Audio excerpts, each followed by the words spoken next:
What's up, everyone? We're going to be going over the selection tool, which is up top. You can actually make this to a one column by clicking this little arrow. We're going to be going over the masking selection tool, which is this little tool right here. Edit in standard mode, and you can just hit Q, which is the source shortcut. Now for here is W to toggle between the magic wand and the quick selection tool. I don't really use the magic wand tool. Primarily I use this in the pen tool, and I go over here and use the lasso tool. Any of these other ones I really don't use too much. My lasso tool is for different elements, which I'll cover later. But for now, we're just going to go over the selection tool. Very simple tool to use. It's what it's called, the selection tool. You can make it bigger from coming here, or you can hit the bracket keys, which is over by the P. The first one to the right of the P which makes it smaller, and the second one will make it larger. So we are going to make this a little larger, and just do a quick selection. And if you make a mistake, you can subtract it, and I'll show you that in a minute. I'm not going to go in detail and make this glorified, because I'm not really making this into a project. It's only for me to actually show everyone how to use the tool. Actually, there's one thing I did forget.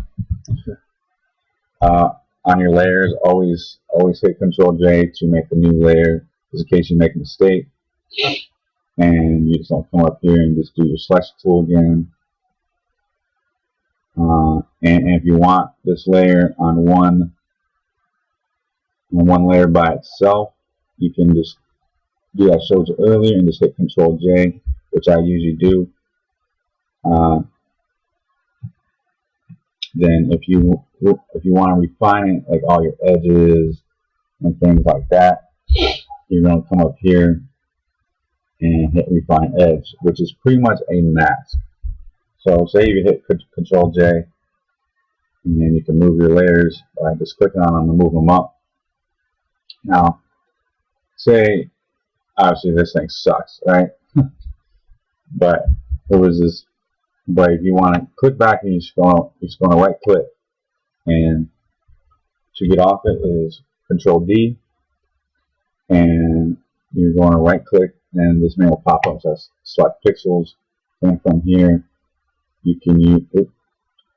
From here you're going to go to a refine edge, and you can actually start making it a little more smoother, where it's not as jagged on your edges from just messing with these little arrows and how much you want. I mean, it's not personal preference how you want it, but then you can come up in here and you can actually make new document, new layer with layer mask. But I'll actually be talking about how a layer mask will go down further. But that's basically the selection tool. If you want to do this masking tool here, which is basically it's more of a painting tool, which you can sit here and you can paint it. Use your bracket keys and make it bigger, smaller.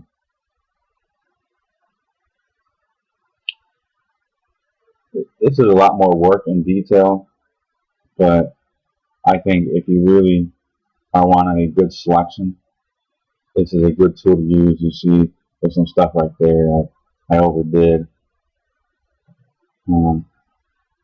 But if you see any mistakes, like say if you go way off here and you go like this, and say you think you're done doing what you're doing, and you just hit the Q, and you see there's a bunch of if you actually get down and dirty and really go and use the tool like this, I mean, you're going to need to inverse it. From here, you're going to have to go back to your selection tool, which you're going to have to make it smaller, and now you have to subtract, which this tool is good for smaller little details. Actually, I'm going to show you guys another tool, which is you take this, say if you're trying to make a selection of just the tires, per se. It's kind of hard to see in this,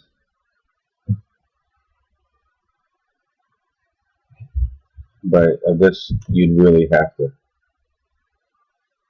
really practice with this one if you want to move it. But as soon as you hit it, you can't do nothing with it. But if you hold it down, and say you got a big old tire, and you want that piece right there, and you can hit Control J, and you got that piece. You can actually for that piece, which you hit Alt left click, you can actually make double layers. So if you had a bunch of these tires, or a bunch of tires that you want to set up in your scene, that's what you would use. So you hit Control and all this, but I'm going to show you a little blur tool just real quick. So I'm not going to go in depth about it. I'm just going to show you exactly why you make selections if you want to just blur one particular object of your background. And that's not what I meant to do. It's actually meaning to do on this layer. So if you hit the wrong layer, just hit Control Z, and you'll go back where you started. So if you go back with the blur.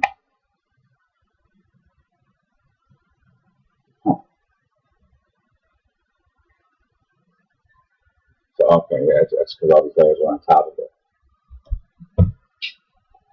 But if you don't want it that dramatic, I come over here and you just want to lower the radical down, maybe 5.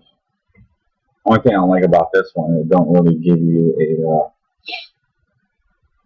But if you actually want to mask some of the blur out, I'll show you how to do that later. But those are basically your selections. You have over here your rectangle tool, pretty much your circle tool, or your elliptical tool. Then you have your selection tool, your quick selection tool, and your magic wand. And then you have your lasso tool, which I rarely use unless I'm defining something on a particular color to match a hat or shoes or something that just needs a little detail. Then you have the masking tool to help you color, which you need to use the paintbrush. You're going to color it with that's black, but you need to make sure it's selected before you can color over it. Okay, everybody.